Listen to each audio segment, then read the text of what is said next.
Hello students, तो मेरा नाम डॉक्टर सचिन है और आज हम जेनेटिक्स का सेकंड लेक्चर स्टडी करेंगे। लेक्चर 1 में हमने आपको बताया था कि जेनेटिक्स क्या होता है, हमने वेरिएशन के बारे में डिस्कस किया था, साथ ही साथ हमने टाइप्स ऑफ वेरिएशंस को भी बहुत डिटेल में डिस्कस किया था। आज के लेक्चर में बेसिकली हम पढ़ने जा रहे हैं टर्मिनोलॉजी इन जेनेटिक्स, और इस लेक्चर के बारे में मुझे बस इतना कहना है कि कंप्लीट जेनेटिक्स का मेरे लिहाज से ये सबसे इंपॉर्टेंट लेक्चर होने वाला है, क्योंकि इस लेक्चर में बेसिकली हम अपने बेसिक्स जो होते हैं, जो हमारी नींव जो होती है, उसको रखेंगे, उसको स्ट्रॉन्ग करेंगे। अगर आप इस लेक्चर को बेसिकली इग्नोर करेंगे तो आप भले ही आगे चल के कितनी भी डीप जेनेटिक्स पढ़ लें, बट आपके जो एक बेसिक्स होते हैं वो क्या रहेंगे, हमेशा वीक रहेंगे। तो आप कोशिश करें कि आप जितना कंसंट्रेशन से पढ़ सकते हैं उतने कंसंट्रेशन से इस लेक्चर को पढ़ें। तो चलिए हम स्टार्ट करते हैं टर्मिनोलॉजी इन जेनेटिक्स, यानी कि हम उन सारे टर्म्स को डिटेल में डिस्कस करने जा रहे हैं जो हमारी जेनेटिक्स में आगे चल के यूज होने वाले हैं। तो सबसे पहला जो टर्म हम यूज करने वाले हैं, जो हम स्टडी करने वाले हैं, वो है करेक्टर। कि करेक्टर क्या होता है। तो करेक्टर के एग्जांपल तो हम बहुत इजीली दे देते हैं कि हाइट एक करेक्टर है, कलर एक करेक्टर है, बट इसको डिफाइन कैसे करेंगे वो समझते हैं। तो इसको डिफाइन करने के लिए हमें ये पता होना चाहिए कि ये जो करेक्टर हैं, भले ये हाइट हो, कलर हो या कोई और चीज हो, ये करेक्टर आते कैसे हैं हमारे अंदर। तो इसके लिए मैंने आपको प्रीवियस वीडियो लेक्चर में मैकेनिज्म बताया था कि जो हमारे कैरेक्टर्स होते हैं, इनकी जो इंफॉर्मेशन होती है वो हमारे जीन्स के पास होती है। जीन जो होते हैं वो डीएनए का एक हिस्सा होते हैं, और डीएनए जो होता है यही कॉइल होकर क्या बनाता है, क्रोमोसोम बनाता है। मैंने आपको बताया था कि अभी की जो इंफॉर्मेशन होती है हमारे कैरेक्टर्स की, वो जीन के पास होती है। जीन क्या करते हैं, जीन इस इंफॉर्मेशन की क्या बनाते हैं, एक कॉपी बनाते हैं, एक फोटो कॉपी बनाते हैं, और उस फोटो कॉपी को हम क्या बोलते हैं, एमआरएनए बोलते हैं। क्या बोलते हैं, एमआरएनए बोलते हैं। इस प्रोसेस को, जीन से एमआरएनए बनने की प्रोसेस को ट्रांसक्रिप्शन बोलते हैं। और ये कहां होता है, ये न्यूक्लियस के अंदर होता है। कहां होता है, न्यूक्लियस के अंदर होता है। एमआरएनए से फिर प्रोटीन या एंजाइम या पिगमेंट का फॉर्मेशन होता है। इस प्रोसेस को बोलते हैं ट्रांसलेशन, और ये हमारे साइटोप्लाज्म में होता है। कहां होता है, साइटोप्लाज्म में होता है। अब जो ये प्रोटीन या एंजाइम बना है, ये जो प्रोटीन या एंजाइम बना है या जो पिगमेंट बना है, इसी से क्या आता है, कोई कैरेक्टर आता है। इसका मैं अगर एग्जांपल लूं कि अगर ये जीन जो था, ये हाइट का जीन था। क्या था, हाइट का जीन था। तो इससे जो प्रोटीन बनी थी वो क्या था, ग्रोथ हार्मोन था। और इन ग्रोथ हार्मोन ने जब हमारी बोन्स पे आके एक्ट किया, किस पे आके एक्ट किया, हमारी बोन्स के ऊपर आके एक्ट किया, तो हमारी जो बोन्स थी उनका क्या हुआ, साइज इंक्रीज हुआ, जिसकी वजह से हमारी क्या हो गई, लेंथ बढ़ गई, हाइट का एक करेक्टर आ गया। उसी तरीके से अगर मान लीजिए ये कलर का जीन था, तो इस कलर के जीन ने एक पिगमेंट बनाया जिसका नाम था मिलेनिन, और इस मिलेनिन की वजह से करेक्टर आया कलर का, जिसकी वजह से पर्सन या तो डार्क हुआ अगर पिगमेंट ज्यादा था, और या फिर ब्राइट कलर का हुआ अगर पिगमेंट कम था। तो मैंने आपको बताया कि जो करेक्टर है ये बेसिकली आ कैसे रहे हैं। तो उसके लिए मैं आपको बताना चाहूंगा कि जीन जो होता है, उस जीन से एक प्रोडक्ट बनते हैं। क्या होते हैं, इस जीन से क्या बनते हैं, प्रोडक्ट बनते हैं। वो प्रोडक्ट क्या होते हैं, प्रोटीन, एंजाइम या पिगमेंट, और इन प्रोडक्ट की वजह से ही क्या आता है, करेक्टर आता है। तो क्या मैं ऐसा बोल सकता हूं कि करेक्टर क्या है, ये एक फिजियोलॉजिकल या फिर मॉर्फोलॉजिकल एक्सप्रेशन है जो किसी जीन के प्रोडक्ट की वजह से आते हैं।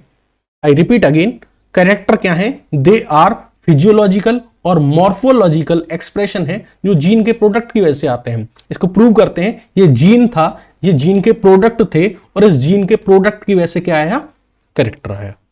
तो करेक्टर की डेफिनेशन क्लियर है, जीन के प्रोडक्ट से आने वाले मॉर्फोलॉजिकल और फिजियोलॉजिकल एक्सप्रेशन को ही हम क्या बोलते हैं, करेक्टर बोलते हैं। एग्जांपल है height and colour and so on. ठीक है सर, करेक्टर बहुत अच्छे से समझ में आ गया। अब ये बताइए फिर ट्रेट क्या होता है। तो मैं आपको बताऊंगा कि किसी भी कैरेक्टर की क्या होती हैं, अल्टरनेटिव फॉर्म्स हो सकती हैं। तो किसी भी कैरेक्टर की जितनी भी अल्टरनेटिव फॉर्म्स होती हैं ना, उनको उसका ट्रेट बोलते हैं। क्या बोलते हैं, ट्रेट बोलते हैं। जैसे मैंने हाइट एक कैरेक्टर माना था, हाइट क्या है, एक कैरेक्टर है, तो इसकी तो अल्टरनेटिव फॉर्म हो सकती है ना। एक बंदा टॉल हो सकता है, एक बंदा ड्वार्फ हो सकता है। तो ये क्या है, इस कैरेक्टर की अल्टरनेटिव फॉर्म है, अल्टरनेटिव फॉर्म है। हाइट एक कैरेक्टर था, लेकिन टॉल एंड ड्वार्फ इसकी क्या थी, इस कैरेक्टर की अल्टरनेटिव फॉर्म थी। तो किसी भी कैरेक्टर की जो अल्टरनेटिव फॉर्म्स होती हैं उनको हम क्या बोलते हैं, ट्रेट बोलते हैं। जैसे हाइट की अल्टरनेटिव है टॉल एंड ड्वार्फ। ऐसे हम कलर की बात करें तो कोई बंदा बिल्कुल एकदम डार्क ब्लैक हो सकता है ना, वेस्ट इंडीज टाइप का। एक बंदा बिल्कुल व्हाइट हो सकता है, ब्रिटिश टाइप का गोरा। और एक ऐसा भी हो सकता है कि व्हीट कलर का हो सकता है, या इनके बीच के भी कलर हो सकते हैं। तो वो क्या है, वो अल्टरनेटिव फॉर्म्स है कलर की। तो alternative forms of a character is known as trait. और कभी भी अगर आपको ट्रेट अगर समझना हो तो आपको क्या करना पड़ेगा, पॉपुलेशन की स्टडी करनी पड़ेगी। पॉपुलेशन की स्टडी करनी पड़ेगी, तभी आप ट्रेट समझ पाएंगे। क्योंकि अगर आप एक ही इंसान को पढ़ेंगे, एक ही इंडिविजुअल को पढ़ेंगे, तो एक इंडिविजुअल तो या तो टॉल होगा या ड्वार्फ होगा। एक इंसान तो एक बार में एक ही हो सकता है ना। या तो भयंकर काला होगा या भयंकर गोरा होगा या बीच का होगा। ऐसा तो नहीं है कि आज वो बहुत गोरा है, कल वो बहुत काला था, थर्ड दिन वो व्हीट कलर का हो गया। तो अगर आप ट्रेट को समझना चाहते हैं तो वो सिंगल ऑर्गेनिज्म से आप नहीं समझ पाएंगे, क्योंकि सिंगल ऑर्गेनिज्म में तो कैरेक्टर और ट्रेट एक ही चीज होगी। एक बंदा या तो टॉल होगा या ड्वार्फ होगा। अगर आपको ट्रेट समझना है तो आपको पॉपुलेशन समझनी पड़ेगी। पॉपुलेशन का मतलब क्या होता है? ग्रुप ऑफ इंडिविजुअल जो किसी पर्टिकुलर एरिया में पर्टिकुलर टाइम पे रहते हैं, उससे हम क्या बोलते हैं? पॉपुलेशन बोलते हैं। ठीक है सर, कैरेक्टर समझ में आ गया, ट्रेट समझ में आ गया। अब हमको यह समझाइए कि ये जीन क्या है। जीन क्या है? तो मैंने आपको बताया था कि हमारे कैरेक्टर की जो इंफॉर्मेशन होती है, हमारे कैरेक्टर की जो इंफॉर्मेशन होती है वो इस जीन के पास होती है। जीन को पहले फैक्टर माना जाता था। एक साइंटिस्ट थे ग्रेगर जॉन मेंडल, जिनको हम फादर ऑफ जेनेटिक्स बोलते हैं, उन्होंने सबसे पहले इसको फैक्टर कंसीडर किया था। बाद में इसको एज अ जीन रिसर्च किया गया और ये जो टर्म जीन है ये दिया गया था जोहानसन के द्वारा इन 1901। उससे पहले मेंडल ने इसके लिए वर्ड जो यूज किया था वो क्या था? फैक्टर। अब ये जीन क्या होता है? तो मैंने आपको बताया था जो जीन है ये एक फंक्शनल सेगमेंट होता है। किसका? या तो डीएनए का या आरएनए का। आई रिपीट अगेन, जीन क्या है? हमारे डीएनए या आरएनए का, डीएनए या आरएनए का जो फंक्शनल सेगमेंट होता है उसको हम जीन बोलते हैं। अब इसमें कुछ बच्चे इसलिए कंफ्यूज हो रहे होंगे, वो कह रहे होंगे सर हमने तो ये पढ़ा था कि सिर्फ डीएनए के फंक्शनल सेगमेंट को जीन बोलते हैं, आप तो ये कह रहे हैं कि आरएनए के फंक्शनल सेगमेंट को भी जीन बोलते हैं। तो आई रिपीट अगेन, ये जो आरएनए होता है ये कुछ वायरसेस में as a genetic material work करता है। किसकी तरह वर्क करता है? जेनेटिक मटेरियल की तरह वर्क करता है। तो यही डेफिनेशन सही है कि gene is a functional segment of DNA and RNA. ठीक है, अब बेसिकली सर ठीक है, इसका मतलब क्या है वो समझाइए। तो जैसे कि मान लीजिए ये आपका डीएनए है, ये क्या है? आपका डीएनए है, और इस डीएनए पे क्या है? कुछ मैं यहां पे मार्किंग कर रहा हूं, like this is green marking और this is like orange marking, और मैं कुछ और मार्किंग भी कर देता हूं जैसे ब्लू कलर की मार्किंग, या हम कुछ और कलर की मार्किंग यहां पे कर देते हैं, लाइक ये इस तरीके से। तो ये जो मैंने मार्किंग की है, देखो ये जो पूरा धागा था ना, जो रेड कलर का जो धागा है पूरा, दिस धागा इज बेसिकली डीएनए। क्या है? डीएनए। इस धागे पे जहां मैंने ये कलर मार्किंग की है, ये जो कलर मार्क किए हैं ये क्या है? फंक्शनल सेगमेंट है। फंक्शनल सेगमेंट है, यानी कि इतना हिस्सा काम का है, काम का, यूजफुल, फ्रूटफुल। तो जो डीएनए के वो हिस्से, डीएनए के ये पूरा धागा क्या है? डीएनए, लेकिन पूरा काम का नहीं है, पूरा फंक्शनल नहीं है, पूरा यूजफुल फ्रूटफुल नहीं है। सिर्फ वो हिस्से इस डीएनए के, इस पूरे धागे के सिर्फ वो वाले हिस्से जो क्या है? फंक्शनल है, जिनका कोई काम है, जिनका कोई यूज है, उस फंक्शनल सेगमेंट को हम क्या बोलते हैं? जीन बोलते हैं। चलिए इसको थोड़ा और डीप में जाके समझते हैं। आप जानते हैं कि जो डीएनए ये किससे मिलकर बना होगा? ये जो चेन है अंदर वाली, ये जो चेन है ये किससे मिलकर बनी होगी? तो ये चेन बेसिकली मिलकर बनी होती है किससे? न्यूक्लियोटाइड से। बेसिकली अगर मैं इस चेन को और डीप में माइक्रोस्कोपिकली देखूं तो ये क्या है? ये बेसिकली क्या है? बहुत सारे न्यूक्लियोटाइड्स की चेन है। क्या है? बहुत सारे न्यूक्लियोटाइड्स की इस चेन है, इस तरीके से बहुत सारे न्यूक्लियोटाइड्स की। अब इसमें मैं ये इसको और डिटेल में समझाऊं जीन को, तो बेसिकली जीन क्या है? इसमें कुछ पर्टिकुलर न्यूक्लियोटाइड, इसमें कुछ पर्टिकुलर ग्रुप ऑफ न्यूक्लियोटाइड क्या करते हैं? किसी मॉलिक्यूल का फॉर्मेशन करते हैं, किसी मॉलिक्यूल का फॉर्मेशन करते हैं। वो मॉलिक्यूल क्या है? अभी थोड़ी देर पहले बताया था, एमआरएनए। बात समझ में आ रही है? मान लीजिए यहां पे ये तीनों कर रहे हैं, और मान लीजिए यहां पे ये तीनों कर रहे हैं, और ये वाले नहीं कर रहे हैं, ये वाला रीजन नहीं कर रहा है। तो वो न्यूक्लियोटाइड का सीक्वेंस, वो न्यूक्लियोटाइड का सीक्वेंस जो आगे चल के किसी मॉलिक्यूल का फॉर्मेशन करता है, और उस मॉलिक्यूल का कोई वर्क है, ठीक है, कोई फंक्शन है, तो उतने सारे न्यूक्लियोटाइड के सीक्वेंस को हम क्या बोल रहे हैं? जीन बोल रहे हैं। जरूरी नहीं कि 3 होंगे, ये तो मैंने बहुत कम बताया, एक एग्जांपल दिया। ये थाउजेंड्स में हो सकते हैं, हंड्रेड्स में हो सकते हैं। ठीक है, मान लीजिए चार मान लीजिए न्यूक्लियोटाइड है, 5 न्यूक्लियोटाइड है, तो ऐसा नहीं कि वो तो एक जेनेटिक कोड होता है 3 वाला, तो ठीक है। तो मान लीजिए जीन में तो कितने बहुत सारे न्यूक्लियोटाइड हो सकते हैं, बहुत सारे न्यूक्लियोटाइड हो सकते हैं। तो यहां देखो ये बहुत सारे न्यूक्लियोटाइड क्या कर रहे हैं? कोई मॉलिक्यूल बना रहे हैं, कोई मॉलिक्यूल बना रहे हैं, दिख रहा है आपको? ठीक है, मॉलिक्यूल बना रहे हैं, और यहां पे ये वाले जो मॉलिक्यूल, ये वाले न्यूक्लियोटाइड है, ये वाले जो न्यूक्लियोटाइड है वो मॉलिक्यूल बना रहे हैं। तो ये जो हिस्सा है ये जीन है, और यहां पे ये जो हिस्सा है वो जीन है। बट अगर इस हिस्से की बात करूं तो ये सिर्फ डीएनए है, ये वाला हिस्सा क्या है? सिर्फ डीएनए। ये क्या है? डीएनए। ये वाला हिस्सा डीएनए तो है ही है, बट ये हिस्सा क्या है? जीन भी है, क्योंकि इसका कोई फंक्शनल रोल है, क्योंकि ये कोई मॉलिक्यूल का फॉर्मेशन कर रहा है। तो बेसिकली जीन की एक और डेफिनेशन क्या है? ये सीक्वेंस ऑफ न्यूक्लियोटाइड है। क्या है? सीक्वेंस ऑफ न्यूक्लियोटाइड है जो हमारे डीएनए आरएनए में प्रेजेंट होते हैं, और ये क्या करते हैं? एक मॉलिक्यूल बनाते हैं जिस मॉलिक्यूल का कोई फंक्शन होता है। तो आप यहां देख पा रहे हैं सीक्वेंस ऑफ न्यूक्लियोटाइड है, सीक्वेंस ऑफ न्यूक्लियोटाइड है, और क्या कर रहे हैं? कोई मॉलिक्यूल का फॉर्मेशन कर रहे हैं। ठीक है, सीक्वेंस ऑफ न्यूक्लियोटाइड है और किसी मॉलिक्यूल का फॉर्मेशन कर रहे हैं, तो इसलिए हमने इनको क्या बोला है? इनको हमने जीन बोला है। इतनी बात समझ में आ गई? अच्छा, मैंने आपको बताया था कि ये जीन जो होते हैं इनके पास ही इंफॉर्मेशन होती है कैरेक्टर की, और कैरेक्टर आपको पता है एक पेरेंट से ऑफस्प्रिंग में जाते हैं, तो इसलिए हम बोलते हैं कि जो जीन्स हैं ये क्या है? यूनिट ऑफ इनहेरिटेंस है, क्योंकि यही क्या करते हैं? कैरेक्टर का पेरेंट से ऑफस्प्रिंग में जाना कंट्रोल करते हैं। इतनी बात समझ में आई? इतनी बात समझ में आई? जीन की 3 डेफिनेशन क्लियर हो गई आपको। It is a functional segment of DNA और RNA, it is a sequence of nucleotide in DNA और RNA that code for a molecule that has a function, and it is a unit of inheritance because it regulates expression of a character and the inheritance of the character, expression and inheritance of a character. Okay, उससे ज्यादा important जो मैं आपको बताना चाहता हूं, मैंने आपको बताया था कि जो पूरा धागा था यहां से लेकर पूरा यहां तक, यानी कि यहां से लेकर यहां तक, ये जो पूरा थ्रेड है ये क्या था? डीएनए था, पूरा का पूरा डीएनए था। लेकिन इसमें जो इंपॉर्टेंट पॉइंट्स थे, इंपॉर्टेंट जो पॉइंट्स थे, इसमें जो इंपॉर्टेंट पार्ट है, जो फंक्शनल पार्ट है, इसी को हमने क्या बोला है? जीन बोला है। बस इसी को हमने क्या बोला है? जीन बोला है। और मैं आपको एक ड्रास्टिक डेटा बताऊं तो पूरे डीएनए का सिर्फ 2% जीन होता है, यानी जो जितना बड़ा धागा है ना, इसका सिर्फ 2% यूजफुल है।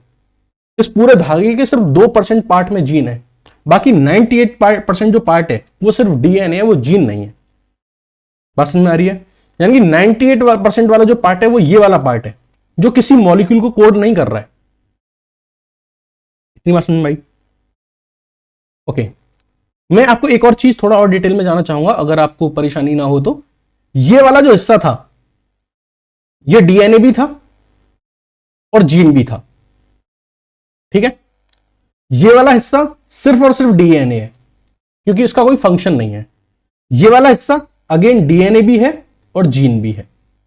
तो मैं एक बात कहना चाह रहा हूं, उसको अगर आप समझ पाए तो बताइएगा, कमेंट करके बताइएगा कि आपको समझ में आ गई कि नहीं। सारे के सारे जो जीन्स होते हैं वो डीएनए होते हैं, लेकिन सारे का सारा डीएनए जो होता है वो जीन नहीं हो सकता।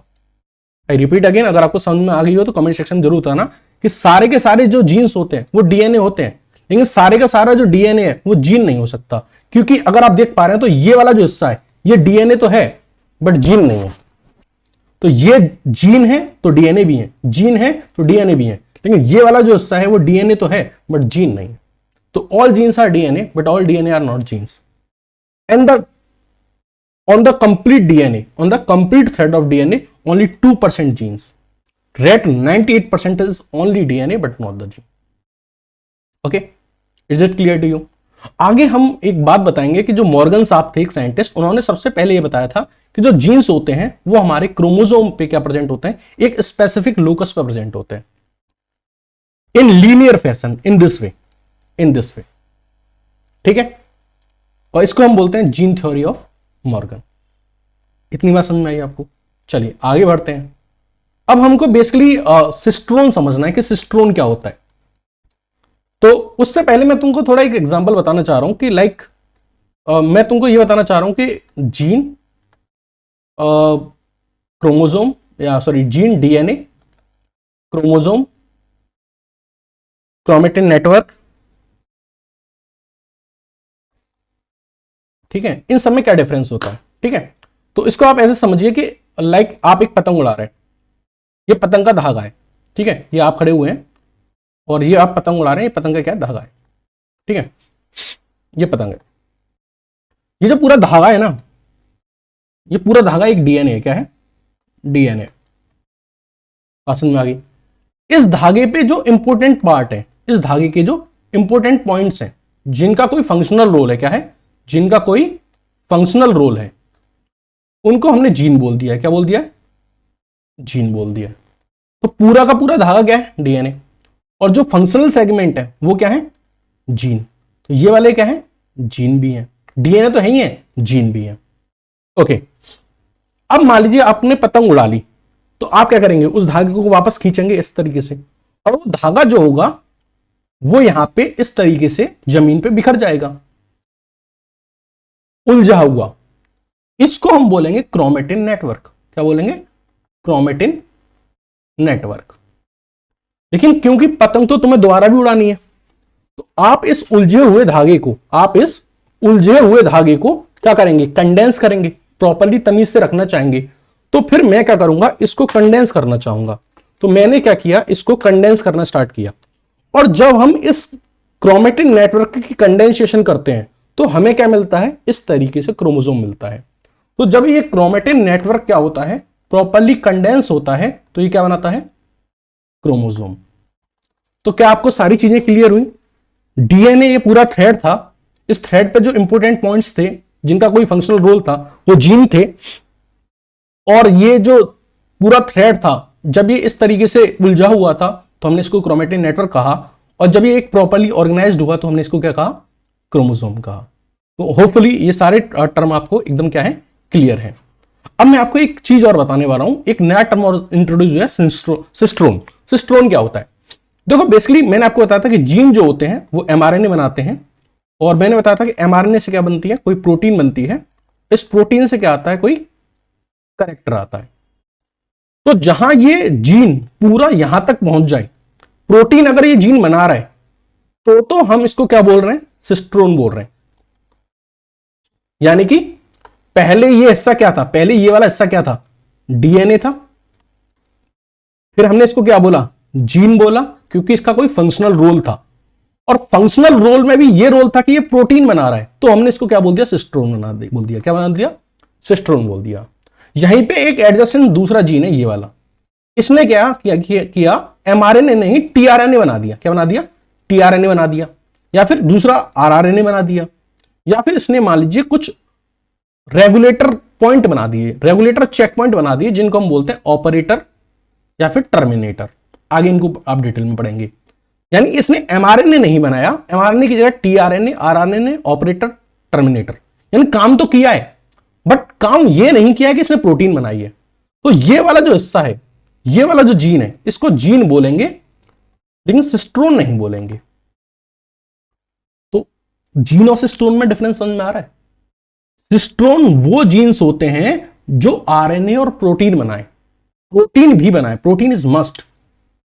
लेकिन ऐसे जीन जो प्रोटीन नहीं बना रहे, कुछ और बना रहे हैं, काम तो कर रहे हैं बट कुछ और काम कर रहे हैं, प्रोटीन की नहीं बना रहे, तो ऐसे जीन्स को हम क्या बोलते हैं, सिस्ट्रोन बोलते हैं। बात समझ में आई। तो जो tRNA, RNA, operator, promoter, terminator, ये सारी चीजें जो बनाते हैं वो जीन्स तो कहलाते हैं, बट सिस्ट्रोन नहीं कहलाते हैं, क्योंकि वो प्रोटीन का फॉर्मेशन नहीं कर रहे हैं। सिर्फ वो जीन जो प्रोटीन का फॉर्मेशन करते हैं उनको सिस्ट्रोन बोलते हैं।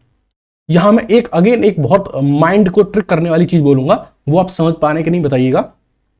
मैं कह रहा हूं कि all cistrons are genes, but all genes are not cistrons. ये वाला जो जीन है ये सिस्ट्रोन भी है, बट ये वाला जो जीन है वो सिस्ट्रोन नहीं है। अब मैं उल्टा जाऊंगा, ये जो सिस्ट्रोन है ये जीन है, all cistrons are genes, but all genes are not सिस्ट्रोन्स।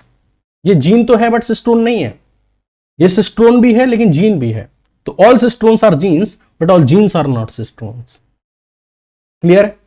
चलिए अब और डिटेल में चलते हैं और समझते हैं कि एलील्स क्या होते हैं और एलीलोमॉर्फ क्या होता है। ओके, देखो जो एलील टर्म है ये एक साइंटिस्ट ने दिया था जिसका नाम था डब्ल्यू बैटसन। ओके, और जो एलील है ये बेसिकली होती क्या है उसको समझिएगा। मैंने आपको बताया था कि कोई भी कैरेक्टर है, मैंने इसमें एग्जांपल लिया था हाइट का, तो मैंने कहा था इस कैरेक्टर की जो क्या होती हैं, अल्टरनेटिव फॉर्म्स होती हैं। क्या होती हैं, अल्टरनेटिव फॉर्म्स होती हैं। और कैरेक्टर की अल्टरनेटिव फॉर्म्स जो होती हैं उनको हमने क्या बोला था, ट्रेट बोला था। क्या बोला था, ट्रेट बोला था। और ये ट्रेट क्या हो सकता था कि बंदा टॉल हो सकता है या फिर ड्वार्फ हो सकता है। उसी तरीके से जो हमारा जीन होता है, अब ये जो कैरेक्टर है इसकी इंफॉर्मेशन किसके पास है, जीन के पास है, तो इस जीन की भी तो अल्टरनेटिव फॉर्म्स होती होंगी, ताकि एक जीन ऐसा हो जो ये टॉलनेस ला रहा हो और एक जीन ऐसा हो जो डॉर्फनेस ला रहा हो। तो जिस तरीके से करेक्टर की अल्टरनेटिव फॉर्म को ट्रेट बोलते हैं, उसी तरीके से जीन की जो अल्टरनेटिव फॉर्म होती हैं उनको हम बोलते हैं एलील्स। क्या बोलते हैं? एलील्स। अब मैं अगर मान लीजिए करेक्टर वही हाइट ले लूं, यहां पे हाइट का जीन ले लूं, तो यहां इसकी डिफरेंट डिफरेंट एलील हो सकती हैं।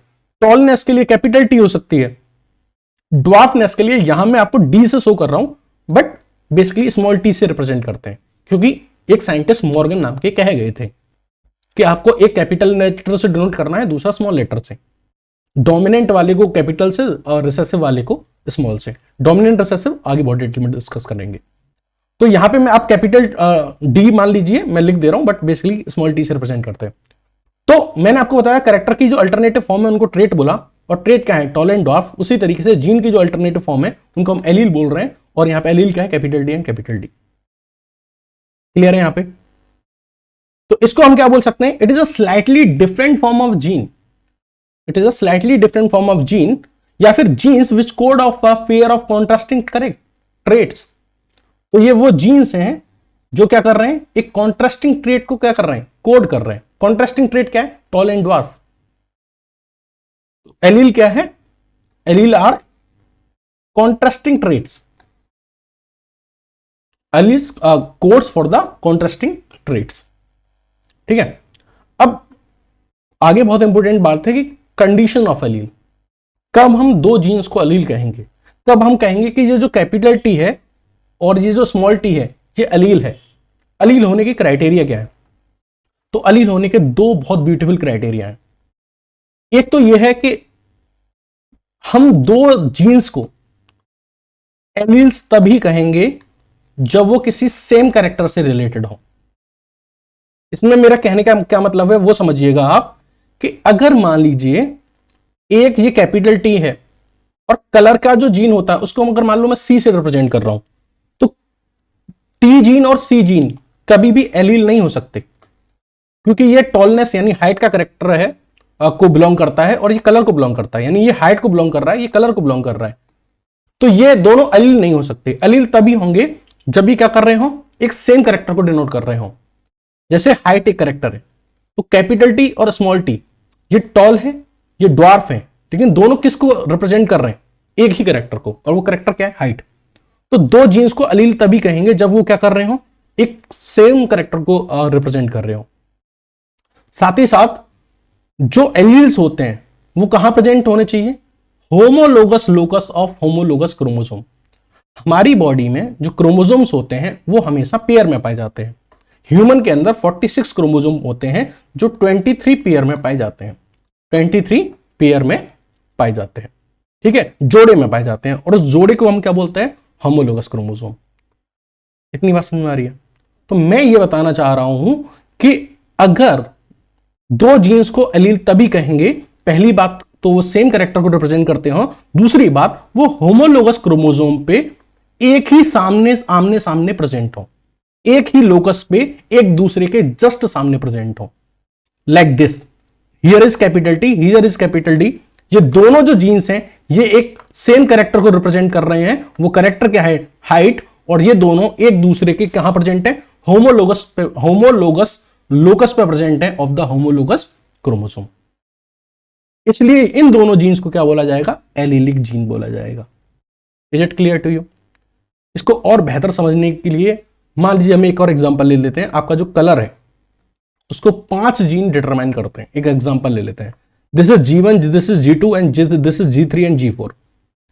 अब यहां देखो G1 और G2 दोनों ये किसको बिलोंग कर रहे हैं? कलर को बिलोंग कर रहे हैं, ठीक है। क्या ये दोनों एक दूसरे के जस्ट सामने प्रेजेंट है? Homologous locus and homologous chromosome पे। तो हम कहेंगे कि ये G1 और G2 क्या है? एलीलिक है। क्या है? एलीलिक जीन है। लेकिन वहीं मैं अगर आपको कंपेयर करूं इनका G3 और G4 से, किससे? G3 और G4 से, तो देखो G2 यहां प्रेजेंट है, यहां प्रेजेंट है, और G4 यहां प्रेजेंट है। तो अगर आप G2 और G4 को देखो तो क्या ये सेम G2 और G4 को देखो तो क्या ये सेम कैरेक्टर से बिलोंग कर रहे हैं? कलर से? हाँ, पहला क्राइटेरिया तो फुलफिल है। क्या ये homologous locus of homologous chromosome पे प्रेजेंट है? नहीं। दूसरा क्राइटेरिया फुलफिल नहीं हो रहा। क्योंकि दूसरा क्राइटेरिया फुलफिल नहीं हो रहा इसलिए हम इनको एलिलिक जीन नहीं बोलेंगे, हम G2 और G4 को क्या बोलेंगे, नॉन एलिलिक जीन बोलेंगे, क्योंकि ये डिफरेंट लोकस पर प्रेजेंट है। उसी हिसाब से अगर हम G1 और G3 की बात करें तो ये सेम कैरेक्टर से तो बिलोंग कर रहे हैं, दैट इज कलर, बट ये कहां प्रेजेंट है, ऑन डिफरेंट लोकस, इसलिए हम इनको एलिलिक जीन ना बोल के क्या बोलेंगे, नॉन एलिलिक जीन बोलेंगे। क्या बोलेंगे, नॉन एलिलिक जीन बोलेंगे। बात समझ आई। अगेन अ ट्विस्ट करने वाला question, all genes are alleles, sorry all alleles are genes, right, all alleles are genes. देखो G1 और G2 एलील भी हैं, जीन भी हैं, G3 एंड G4 एलील भी हैं, जीन भी हैं। लेकिन अगर मैं उसका उल्टा करूं कि all genes are alleles, no, G2 and G4 ये क्या हैं, जीन्स तो हैं बट एलील नहीं है। कैसे हैं, नॉन एलीलिक हैं। कैसे हैं, नॉन एलीलिक हैं। इतनी बात समझ में आई आपको, इतनी बात समझ में आई आपको। I repeat again, all alleles are genes, G1 G2 alleles भी हैं, जीन भी हैं, G3 G4 एलील्स भी हैं, जीन भी हैं। लेकिन जो सारे जीन्स हैं वो एलील नहीं हो सकते, सारे जीन्स हैं वो एलील नहीं हो सकते, क्योंकि G2 और G4 जीन्स तो हैं बट एलील्स नहीं है। कैसे हैं, नॉन एलीलिक है। इतनी बात समझ में आ गई आपको, इतनी बात समझ में आ गई आपको।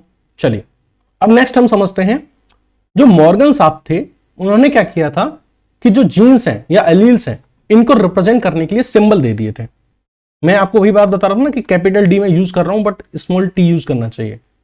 तो जो मॉर्गन साहब हैं उन्होंने बताया था कि जब कोई कैरेक्टर होता है तो उसमें जो डोमिनेंट कैरेक्टर होता है या जो डोमिनेंट जीन या अलील होता है उसको हम कैपिटल लेटर से रिप्रेजेंट करते हैं, और जो रिसेसिव नेचर का जीन होता है, एलील होता है, उसको हम स्मॉल लेटर से रिप्रेजेंट करते हैं।